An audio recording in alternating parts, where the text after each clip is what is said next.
And it is a privilege to see some really familiar faces, and looking forward to making some friends with some new faces. Thanks for having me, and as Doug said, I'm the movement pastor at Ridgepoint Community Church in Holland. And the big joke when somebody introduces me as the movement pastor, they also follow it up by saying I'm the number 2 guy.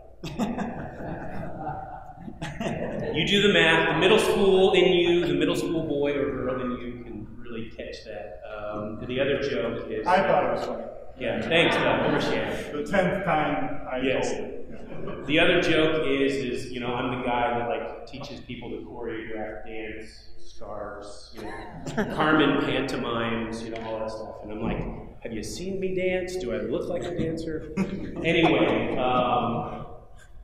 so what I do is my focus at our church is on our future.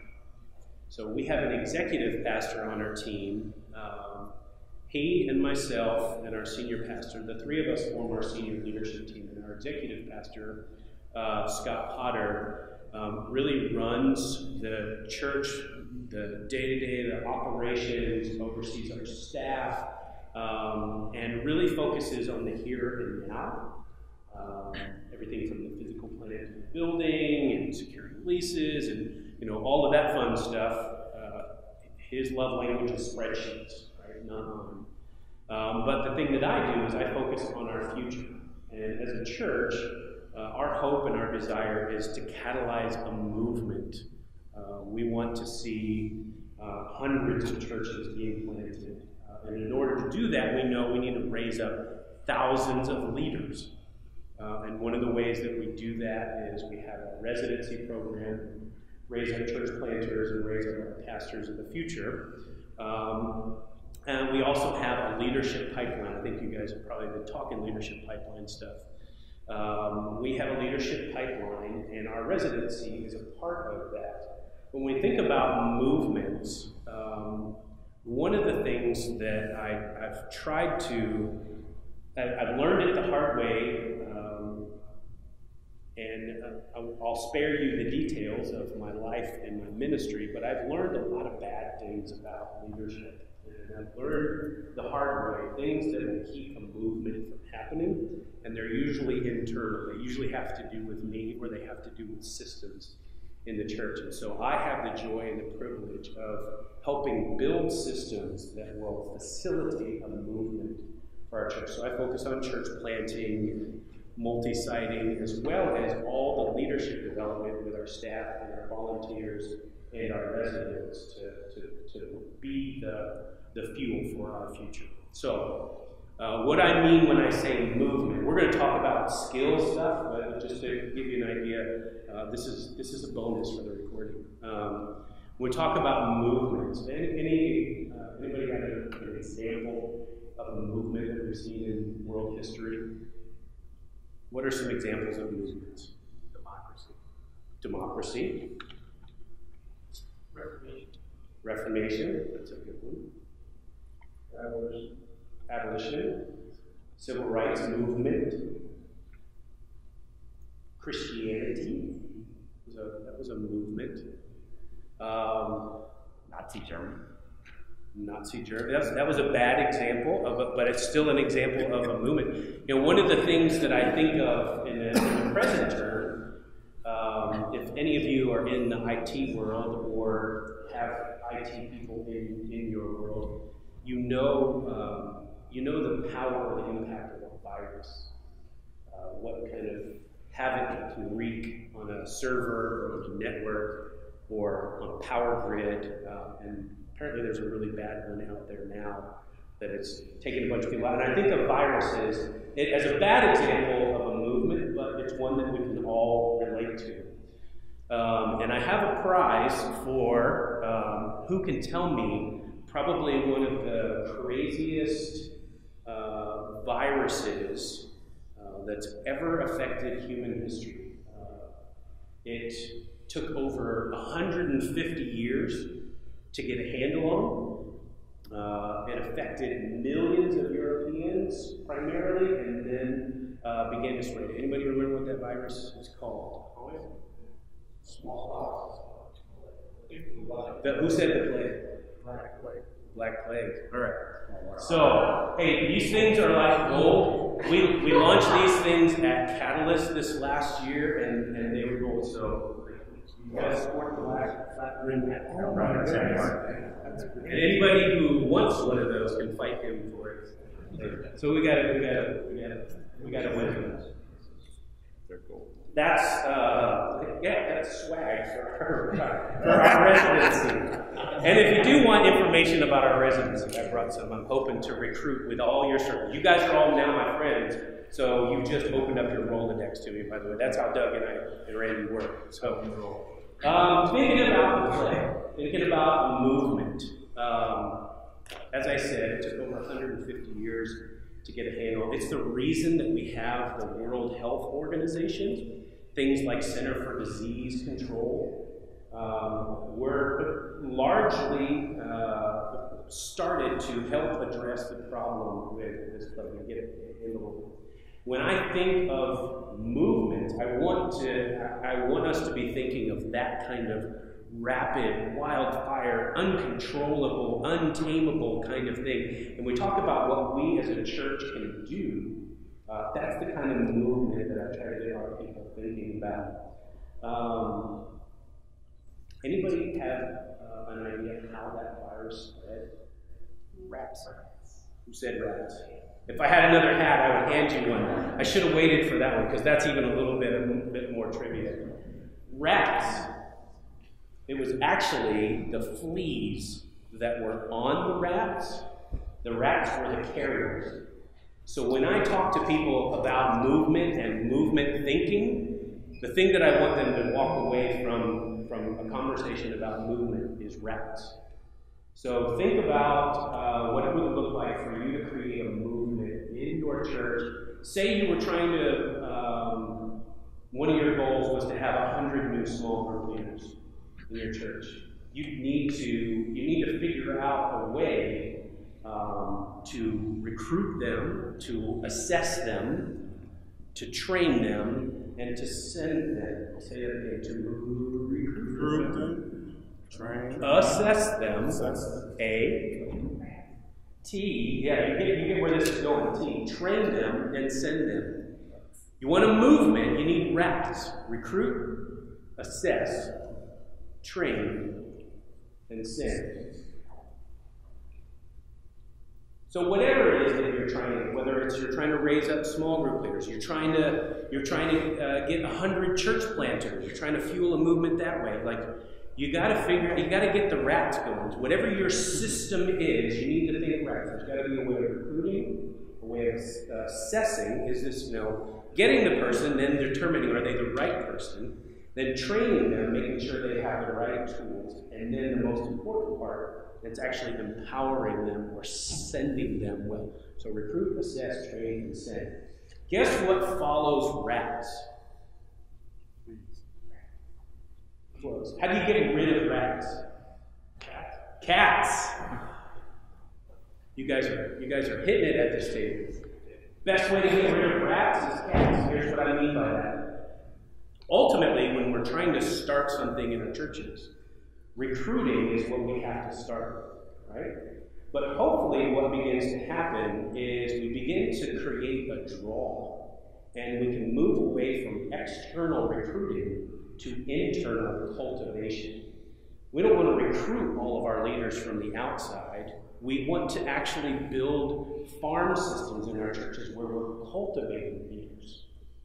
So we may have to start with rats, but the way to get rid of rats is cats. We want to cultivate. So cultivate, assess, train, and send. This is when we're talking about movement. So for us as a church, we said we want to plant hundreds of churches. We actually want to, our number right now, our goal is 250 churches. We realize there's no way that just by osmosis we're going to accidentally plant 250 churches. We've got to create a system. So we started with rats. How are we recruiting? How are we assessing? How are we training and sending? Then we realized we needed to create a farm system inside our church where we're actually cultivating and raising up pastors and planters for the future, which is why we have a residency program. It's a 3-year church planter residency program. So that's the bonus information on movement thinking. So that's why I'm here. That's what I do. But one of the most important parts of that rats and cats is the T part, and that's the training. And that's what we're going to spend the rest of our time together talking about, is the training. And as Doug has been talking, I wasn't here. Thankfully, I got here safe. By the way, the roads are okay, but they're starting to get bad. And I'm not from here. You guys, this is just a normal Tuesday, or whatever today is, Wednesday. But for a guy who grew up on the beach in Florida, this is ridiculous. So my heart rate is just now starting to go down. Yeah, if anybody's got a blood pressure cuff, I would appreciate it, or a beta blocker or something. If I grab my chest in the middle of this, I'm okay.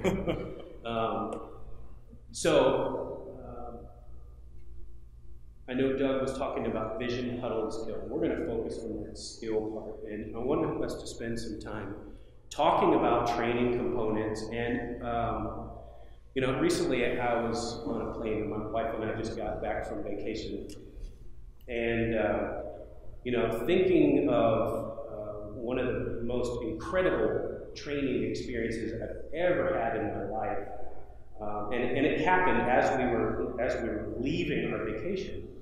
A multi-billion-dollar corporation actually invested in this training for me, and it was free to me. The training was, and I was blown away by it. And maybe you've had a chance to see it, and there's hundreds or thousands of lives at stake and billions of dollars, and maybe you've seen it. It's when they do this. That was my training. I'm sitting in the emergency next row. Maybe you've been through that training, and for I'm sitting there thinking, how realistic is this kind of training? And then I started thinking about churches and the kinds of training that we offer our volunteers and our leaders and our staff. And do they feel like they're getting the same kind of memorized canned presentation, or is it that that level of quality or that kind of resource that we're putting in? So of course I'm being sarcastic, and I know you understand that, but when we develop training for our people, we're talking about training them to do things that makes an eternal difference. And so how we train our people is so important. There are lives at stake. There is eternity at stake, and I want you to feel that more than you would feel it if I forget what the correct term is. You say airline stewardess, you can't say that. Flight attendant. Flight attendant, thank you. Excuse me. If the flight attendant looks at you and makes you nod your head, we have the technology. We can do better, right? We can do training a lot better. So most training, in fact, right now, this is an example of it, is very informational. School is set up this way, right? Church is set up this way. Everybody sits in a row and we face one person or a couple of people. It's very informational. It's just all of this information. The reality is most of us walk out of a learning environment having not really learned much of anything at all. Most students leave the university really knowing information, but not having been transformed by that information. And so as we think about moving from vision to huddle to skill, the kind of skill training we want to give our people, what if we began to think of it less as informational and more of it as transformation? What kind of transformational learning environments can we create for people? What I hope to show you is that it can be really easy and really awesome. And it can be so easy for you to do it as a leader in real time that before we leave here, we're actually going to create a competency and show you how we do it. You're going to actually go through one and experience it. And then we, assuming we're doing good on time, we're going to create one. You're going to see just how easy it is. So when I think about transformational training versus informational training, I think of tech schools. People that, when they graduate, like they're ready for a job. They're ready to do, like they learn the skill, they learn the trade.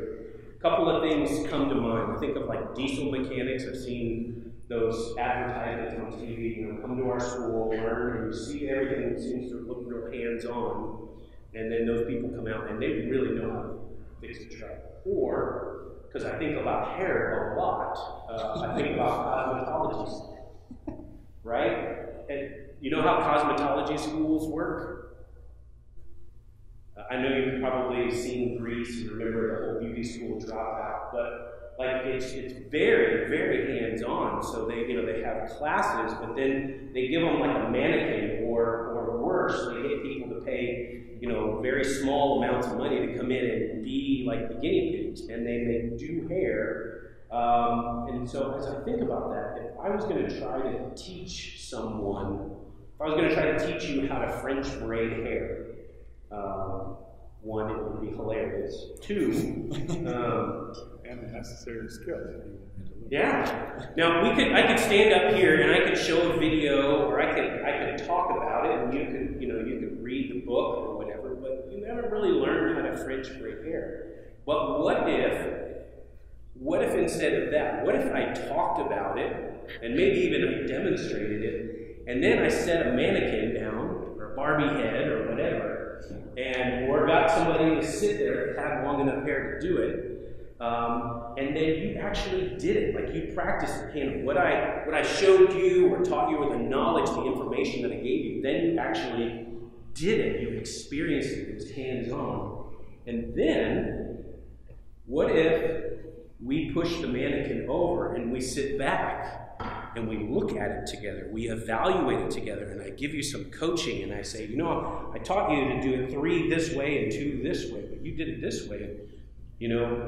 See how that didn't work and see how loose it is, or it's like, hey, I didn't think about that. That's actually prettier than the way I showed you how to do it. Like, actually take knowledge. Here's how I want you to think of transformational training. It looks like a Venn diagram.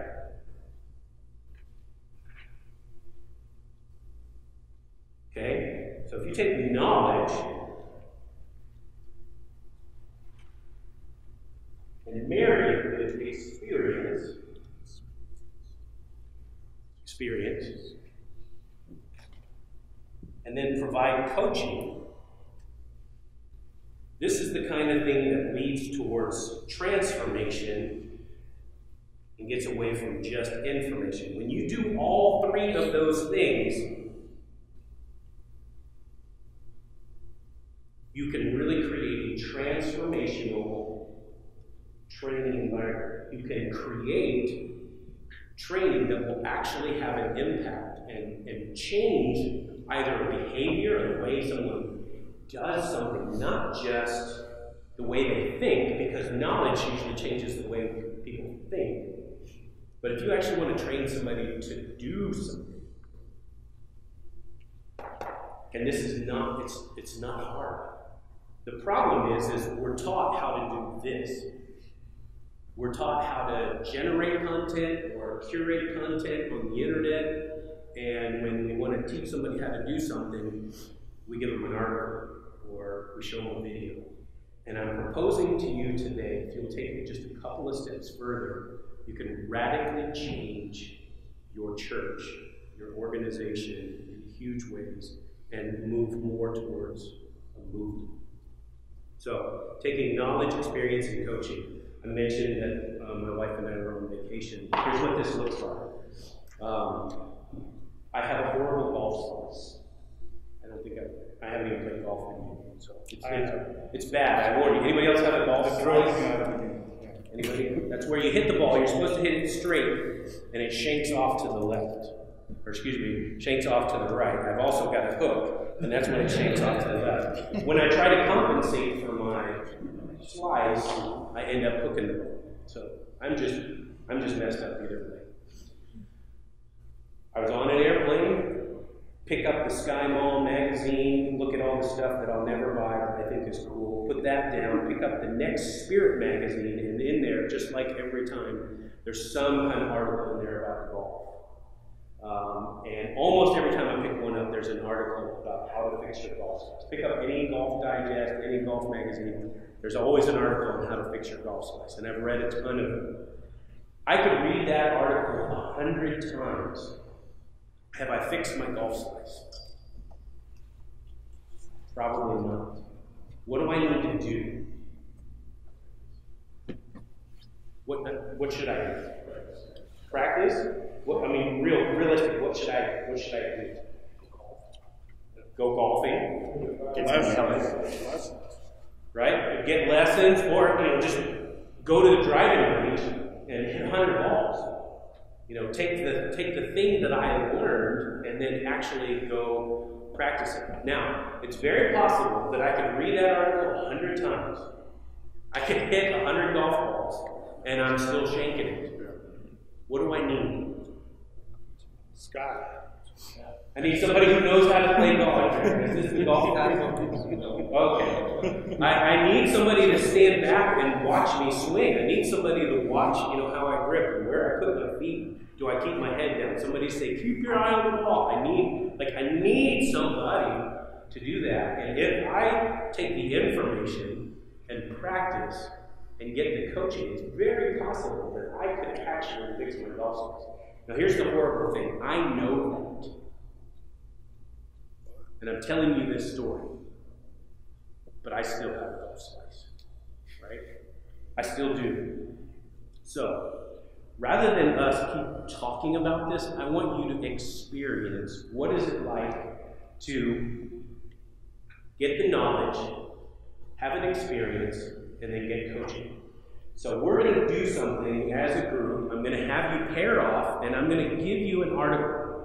And what I want you to do is I want everybody to read the article. You're going to take the knowledge, right? Here's a huge problem that we have in church. And maybe you've experienced this. Unfortunately, the people on your team have probably experienced it. I'm sitting here, I'm looking back at the sound booth.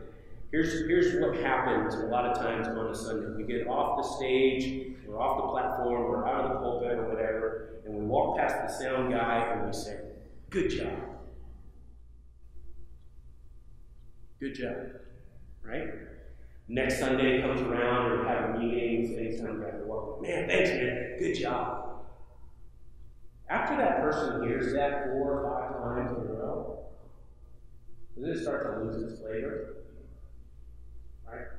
We're saying good job, we're being thankful, we're trying to be encouraging, but we're in a pattern. We're saying good job, and it really does begin to lose its meaning. What I want us to learn today, we're all going to learn how to do this. We're going to learn how to encourage someone in a way that shapes their soul. Right now, you are going to learn to encourage someone in a way that shapes his or her soul. We're going to do it right now. All right? So I'm going to give you an article. And I want you to read the article, and then there are some questions after the article. And I want you to stop there. Just read the article and answer the question. You should write them down or don't write them down, whatever. Just look through the questions after you read the article. Okay? And then we're going to do something together. Will you help me there?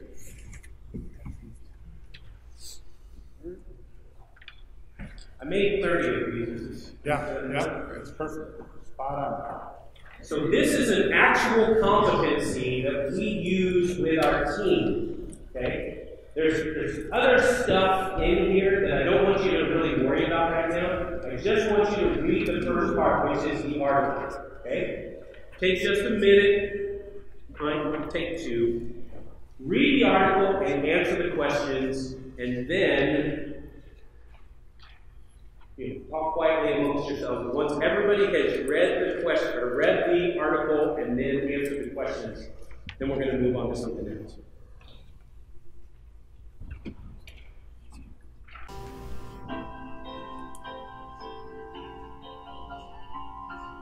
So feel free to keep answering the questions as we talk.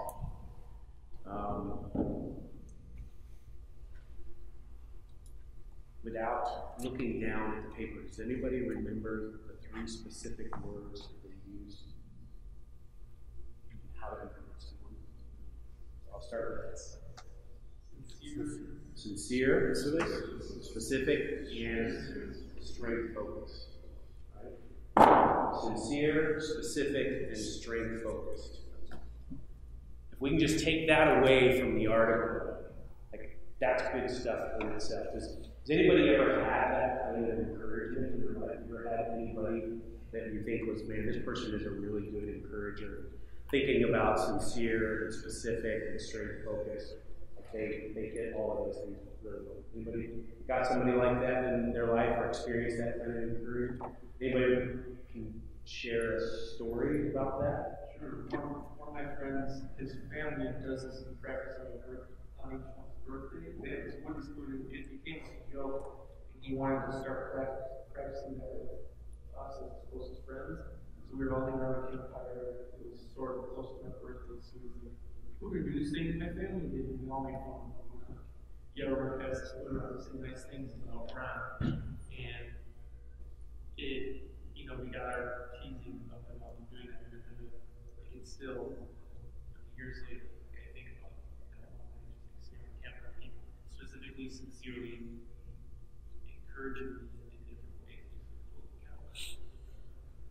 As you say, it sounds like it had a major impact on you. Get that kind of specific. Wow, that's beautiful. I kind of want to do my birthday. You don't know me, you can give us. So I realize all of you might not know each other all that well right now. We've spent the afternoon together, so here's what I want you to do. Right now, pair off, and I want you to take just a couple of minutes. And I want you, maybe all that you have for reference is the time that you've had together today, but think of something that you can sincerely say about them, be very specific, and speak into their strengths. So we're gonna do it now. So we're gonna figure out who we're gonna do this with, and you're gonna practice it. So I'm gonna give you like 2 minutes. 2 to 3 minutes, and then you should switch, and then the other person will do it, okay? And then we're going to come back together and we're going to talk about it. So, for some of you who are thinking, like, this is going to be awesome. Some of you are thinking, this is going to be really awkward.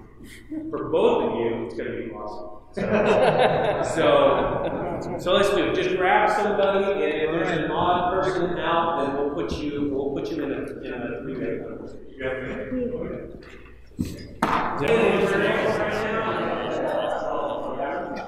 that's not enough. Yeah, your buddy. I love donuts. Donuts are my favorite. Yes. Still got a couple of those that are wrapping up.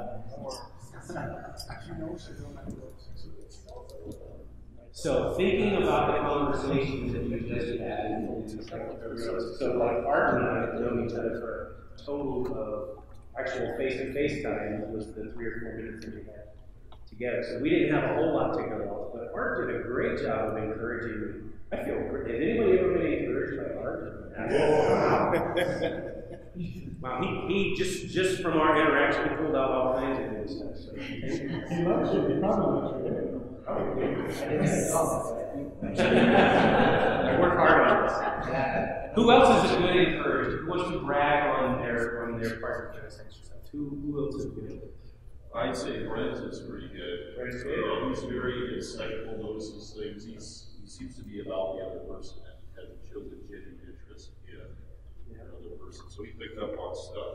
I don't remember sharing that stuff there, but that was pretty cool. How did he do with all 3 of those things? Sincere, specific, and strength-focused. Did he get all 3 of those? He did all 3. Okay. Yeah. Great. Good job. That was a joke.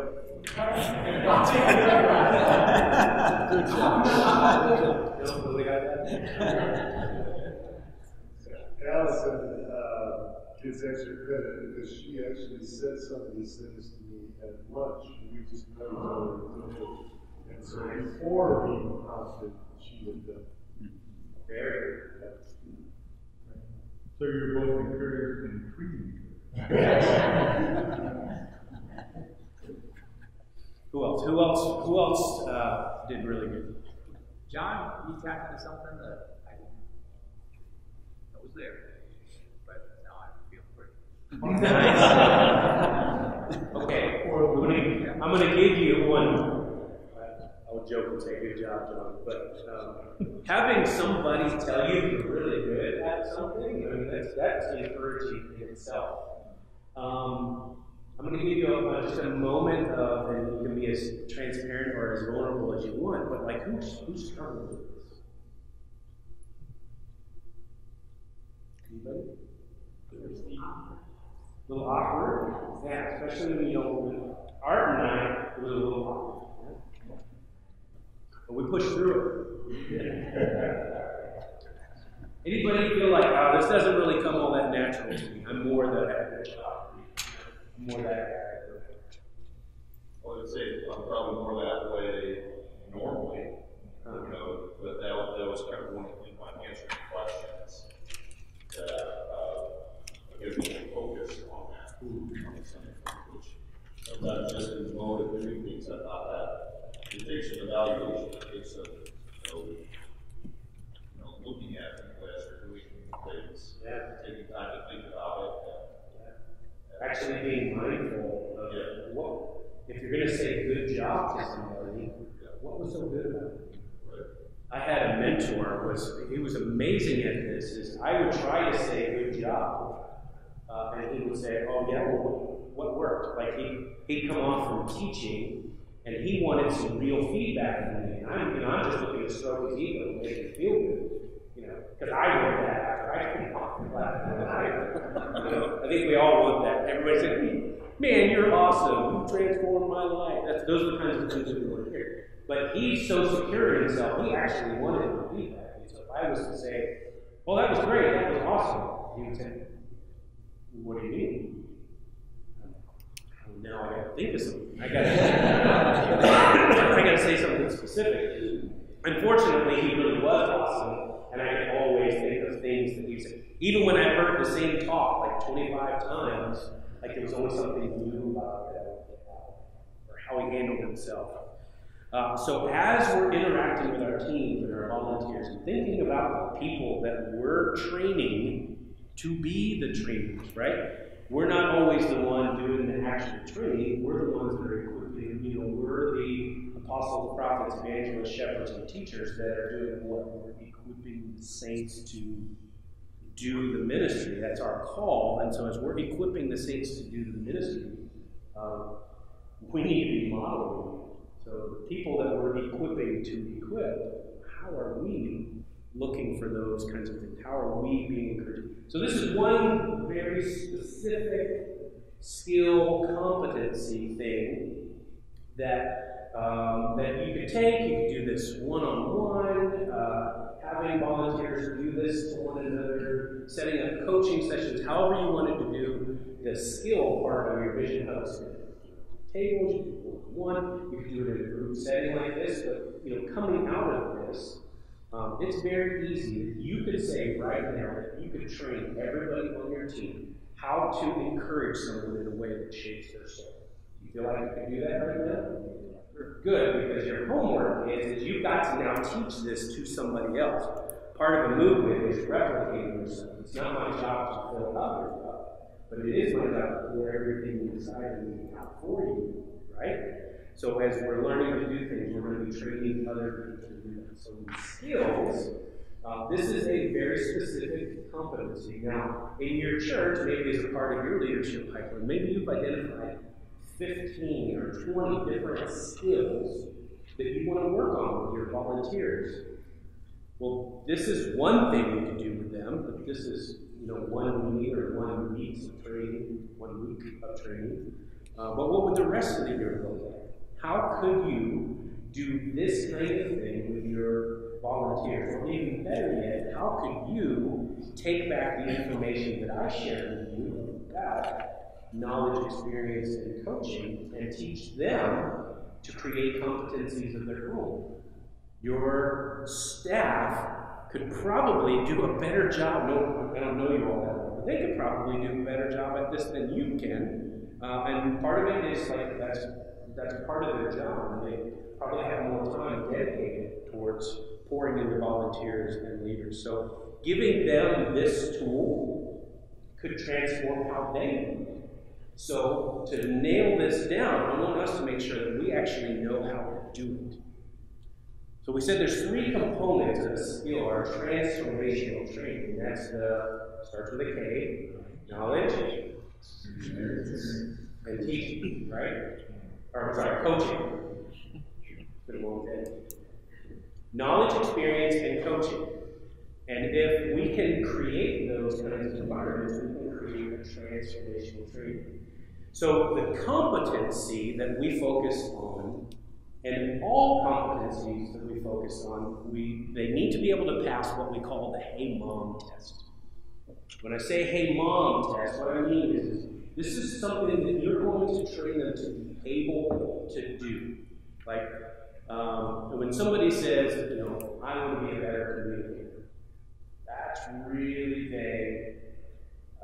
That's going to take a whole season, maybe years of individual skills. But if you said, I need to learn how to read a room, that's more of a specific skill or a competency kind of thing that we could focus on for years.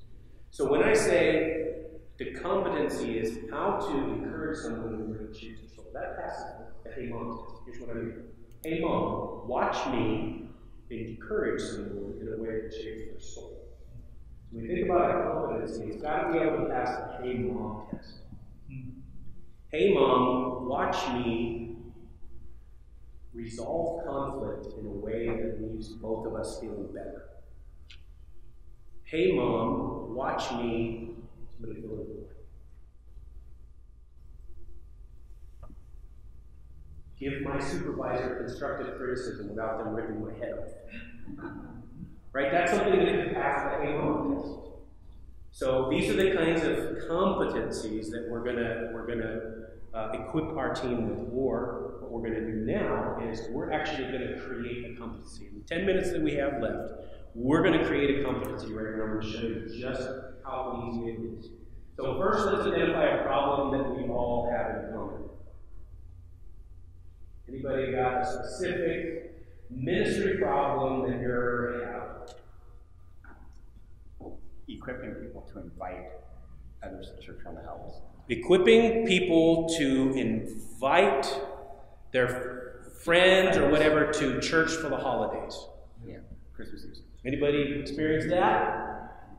Is that an amen type situation? Correct. All right. So, does it pass the Hey Mom test? What he just said. Hey Mom, watch me invite somebody to the Christmas Eve service. Okay. So the first thing you said was equip our people to invite people. But I like how you even got more specific. Is, hey Mom, watch me invite. Excuse me.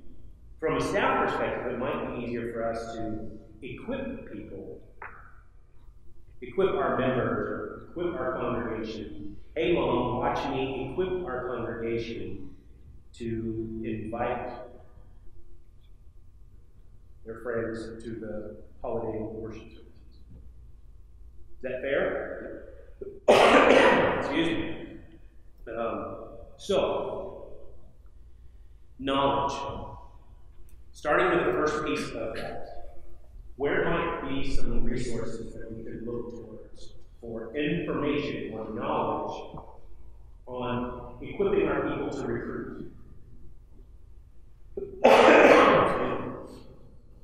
I realize that's what you're talking about, recruiting, inviting. Right? Yeah. So what are some resources we might look towards? Social media.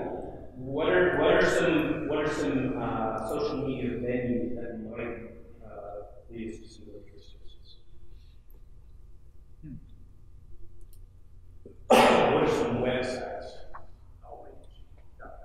Outreach.com. Doug, thank you. You're reading my mind. Thank you. I've got this, whatever that flu, crud, whatever, when you're not from here, and it starts to get cold. No. That's rats. Yes, rats. I've got rats. Articles, TED Talks, Outreach Magazine. What are some other resources that you might turn to for knowledge?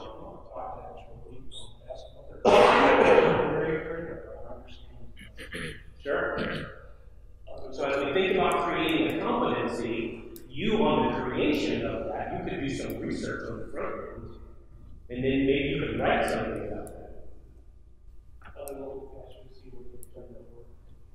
Sure. Reaching out to other local pastors.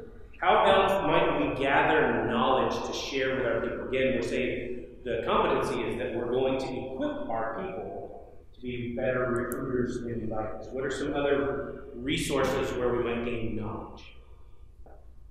Some biblical stories. The Bible! Yes! What an amazing resource. Right.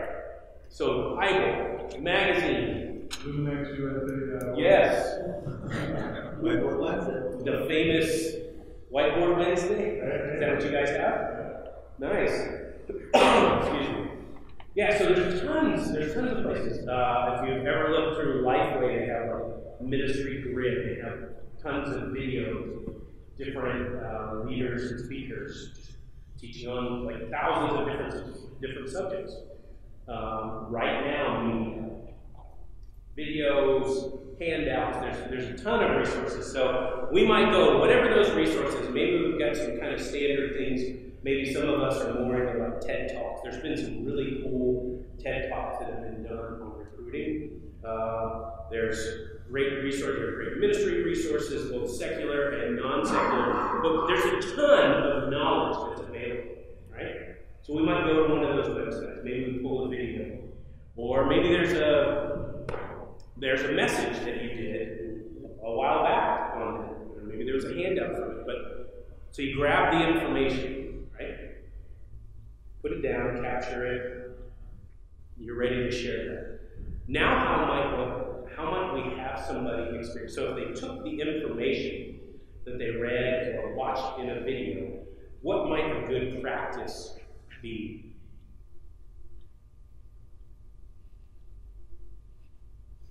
What's 2 or 3 things that we could have someone do?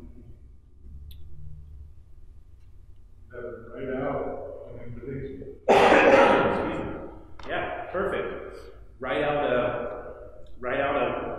an invitation. Write out a strategy of how they might engage their neighbor or their friend or the person at the grocery store. Role play would be great. One of the first things that they could do is they could actually start to examine their own spheres of influence. Think about their oikos. What's their relational sphere? The places where they live and work and play. Maybe just have them write a list of people that. Who are the people I might invite? What would I say to them? Start asking the question. What would I say? Role play. What's another great thing that they can do to practice? Actually do it. Say, okay, I've got 10 people on my list. I've been reading about this. Part of the experience is maybe just pray for those people. Right? So I'm going to pray for those people. I've got my strategy. I think I figured out what I'm going to say. Now I'm actually going to go do it. Right? Perfect. So now that they've got the knowledge, they've experienced, they've practiced, now, what would be some good questions for them to go back with their coach, whoever their supervisor, whoever's leading them through this competency? What would be some good questions for their coach to ask, or for them to share with their coach? What worked and what didn't? That's a great question to ask. Starting with how did it go, what worked, what didn't work? What else can we ask? What could they ask? How did you feel? How did you feel? What was your natural response to that? What would you change next time?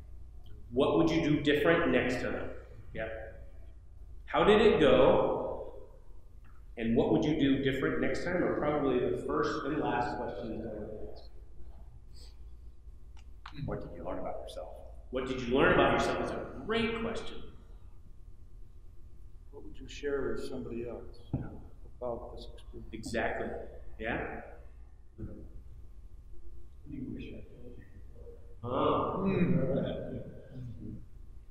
What would it be like if they could ask the person that they practiced on, if they could ask them for their feedback? Yeah. How could I have done this better? What would be really great is if the coach could watch them do this. Like if it was somebody that they knew, if we're all sitting at the table together, the coach could actually, kind of like the person who sits back while you're playing tennis, or the person who stands behind me when I try to hit a golf ball straight, that could actually watch as I practice. So if you think about creating a competency, think about how you include the knowledge, the experience, and the coaching. So my hope is, as of right now, you will say, you'll do two things. You'll less often say, good job, because you've gone through an encouragement competency. The second thing is as you think about training, as you think about creating skill moments with your volunteers and leaders, is that you'll think beyond information and you will focus on transformation. The way that you do that is by creating an environment that has all three components, which are, y'all got to say it out loud. Knowledge, experience, and coaching. It can really be that simple, and it can be as effective as what you experience, and in just minimal amount of time. If somebody had written that down, like that's probably better than most of the things that we've ever done in the churches to train their volunteers to have, like just being that intentional. And that took less than 10 minutes for us to do. So we have no excuses from this point forward. You can't unlearn this. The toothpaste is out of the tube. Right? So thank you for your time. Thank you for having me.